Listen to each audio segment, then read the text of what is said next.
عمرے کے لباس کے اندر بھی میرے محبوب کی یاد.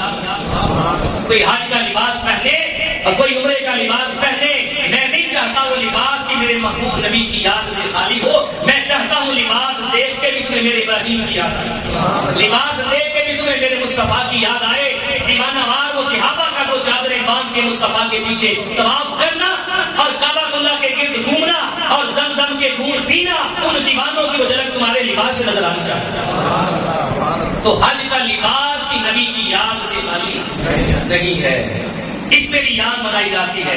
اب حج کا لباس ہم پہنتے ہیں، احرام کی جو دوسری چادر ہے اس کو ہم ایسے پہنتے ہیں اور دایاں کندھا ننگا رکھتے ہیں. دایاں کندھا، یہ پورا کندھا اور آپ کا شولڈر جو ہے یہ آپ کے ڈورے سارے نظر آ رہے ہوتے ہیں اس وقت دوران طواف. یہ سیر کعبہ میں جا کر صرف طواف کے لیے اپنا دایاں کندھا ننگا ہوتا ہے، سائی کے لیے نہیں اور طواف سے پہلے بھی نہیں. بعض لوگ پہلے بھی کرتے ہیں، ایسا نہیں، صرف طواف کے لیے. اس کی وجہ کیا ہے؟ حضور علیہ السلام جب سن 7 ہجری میں عمرہ بھی قضا کرنے کے لیے مدینہ سے مکہ تشریف لائے اور غالباً 1400 صحابہ آپ کے ساتھ تھے.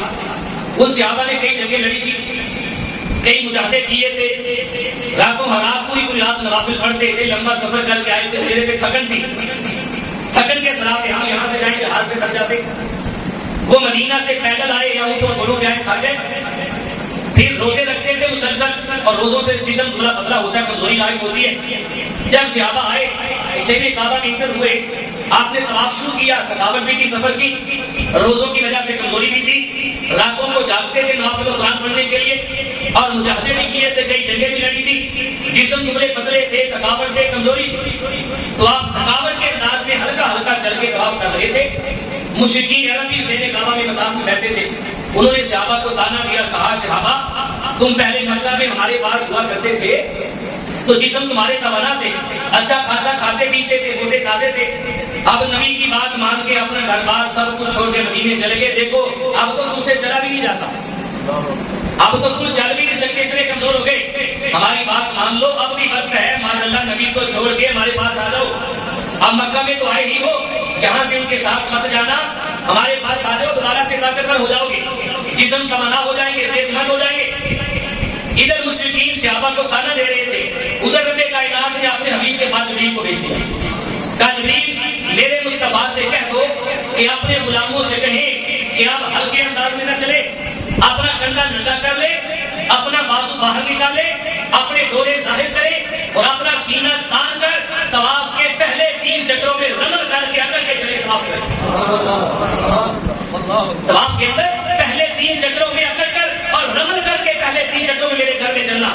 حالانکہ رب کا ہی حکم ہے لا تمشی فی الارض مرحا، کہ رب کی زمین پہ کوئی بندہ تکبرانہ انداز کے ساتھ اکڑ کے نہ چلے. جب رب کے گھر میں جاتے ہیں تو رب کہتے ہیں میرے گھر میں اکڑ کے چلو، میرے گھر میں اکڑ کر چلو، پہلے 3 چکر سینہ تان کے کندھا ننگا رکھ کے اور اکڑ کے چلو. صحابہ کو حکم ہوا صحابہ ایسے انداز میں چلو کہ مشرکین عرب تمہارے چلنے کے انداز کو دیکھ کے ان کو بہت واقعہ ہو. جب صحابہ ایسے چلے صحت مند ہو کر اور توانا ہو کر اکڑ کر سینہ تان کر بازو نکال کے چلے تو سارے مشرکین عرب اندازے صحابہ کو دیکھ کے سینے مذاق سے بھاگے. اب میرا پوچھنا یہ ہے کہ اب ہم وہاں جاتے ہیں تو بتاؤ کیا اب ہمیں وہاں پر مشرک کہتے ہیں تم کمزور ہو؟ اب کوئی مشرک شیر کعبہ میں جاتا ہے اب تو داخلہ ممنوع ہے. جب حدود شروع ہوتی ہے تو ووٹ اویزا ہو جاتا ہے حاضر مسلم. یہ حرم کی زمین صرف مسلمانوں کے لیے، یا کوئی مشرک کافر نہیں آ سکتا، کسی کا داخلہ نہیں ممنوع ہے. تو اب وہاں پر نہ کافر ہے نہ مشرک ہے، نہ ہمیں کوئی کہتا ہے کہ تم کمزور ہو اسلام بدل کے کفر میں آ جاؤ، کوئی کہنے والا بھی نہیں، کوئی نظر بھی نہیں آتا. اور ہم اب بھی اپنا سینہ تان کے پہلے 3 چکر کیوں چلتے ہیں؟ اس وقت صحابہ چلے اور کفر کی آنکھوں میں آنکھ ڈال کے سینہ تان کے چلے. یہ سینہ تان کے چلنے کا انداز میرے رب کو اتنا پسند آیا، میں اب کوئی بھی میرے گھر میں آ جائے اب میرے محبوب کے صحابہ کی ادا کا قیامت تک اب حاجی آتے رہیں گے، کوئی مشرک کافر نہیں پکارے گا، لیکن انداز صحابہ نہیں بدلے. جو صحابہ نے اندازہ بنا لیا اب قیامت تک کوئی بھی میرے گھر میں آئے انداز وہی ہونا چاہیے تاکہ تمہارے طواف کے اندر بھی مصطفیٰ کے صحابہ اور میرے مصطفیٰ کی یاد نظر آئے. طواف کعبہ میں بھی یاد ہے، کیا ہے؟ یاد منائی جاتی ہے. آگے چلیں، بات ختم کرنے کی طرف آ رہا ہوں.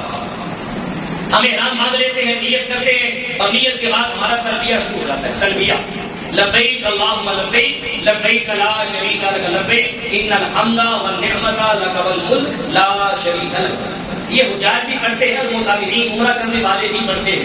عمرہ کرنے والے بھی پڑھتے ہیں سیر کعبہ میں داخل ہونے سے پہلے تک. جب کعبہ نظر آ جائے پھر تلبیہ ختم، اس کے بعد دعائیں شروع. تو جب ابراہیم علیہ السلام نے کعبۃ اللہ کی تعمیر کی، مکمل ہو گئی، رب کائنات نے ابراہیم علیہ السلام فرمایا میرے ابراہیم وَأَذِّن فِي النَّاسِ بِالْحَجِّ يَأْتُوكَ رِجَالًا وَعَلَىٰ كُلِّ ضَامِرٍ يَأْتِينَ مِنْ كُلِّ فَجٍّ عَمِيقٍ. اے میرے ابراہیم آپ جبل ابی قبیصہ پر کھڑے ہو جاؤ، پہاڑ پر جبل ابی قبیصہ نامی پہاڑ پہ کھڑے ہو جاؤ اور کھڑے ہو کے وَأَذِّن فِي النَّاسِ بِالْحَجِّ لوگوں کو میرے گھر کے حج کے لیے آواز دے کے بلاؤ. اس وقت آبادی نہ تھی مکہ میں. ابراہیم علیہ السلام، اسماعیل علیہ السلام، حضرت بس اور کوئی بھی نہیں تھا.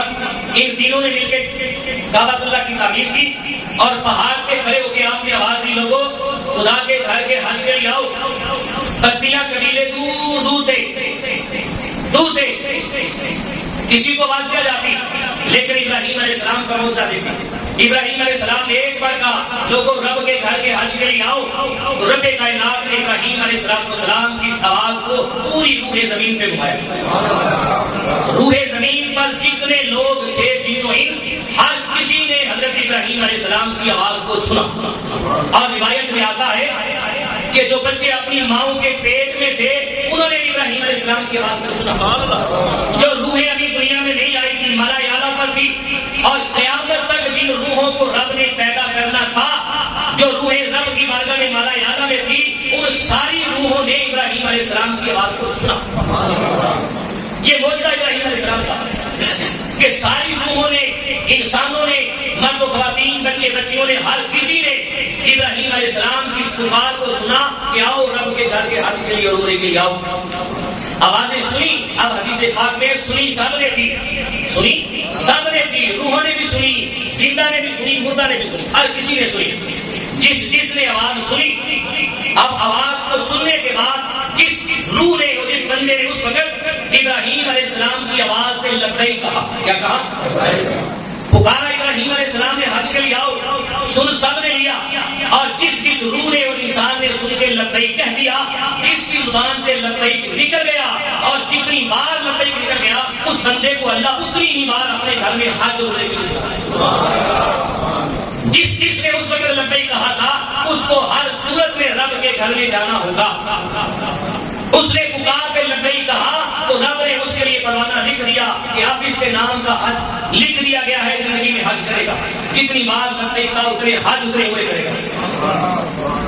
اب میرا آپ سے سوال ہے کہ ابراہیم علیہ السلام نے غالباً 4000 سال پہلے سے جب کعبۃ اللہ کو تعمیر کر لیا اور جبل ابی قبیصہ پہ کھڑے ہو کے آپ نے اعلان کر دیا کہ لوگوں حج کے لیے آؤ، آپ نے پکارا کہ آؤ اور روحوں نے سنا، انسانوں نے، جنوں نے، لوگوں نے، چھوٹوں بڑوں نے سنا.